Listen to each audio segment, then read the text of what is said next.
Yani şu an normalde ideal yani minibüsler. Yani neden? Sıkıntı olduğu için. Evet. Yani yollar tıkalı olduğu için trafikte çok uğraşıyoruz yani. Sabahlar çok bekliyoruz minibüsleri.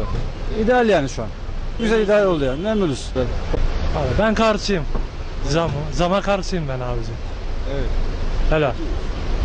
Benim geçimde sıkıntı olmadığı için ben yurt dışında kaldığım için değil ama benim dayımgil kalıyor daha doğrusu burada.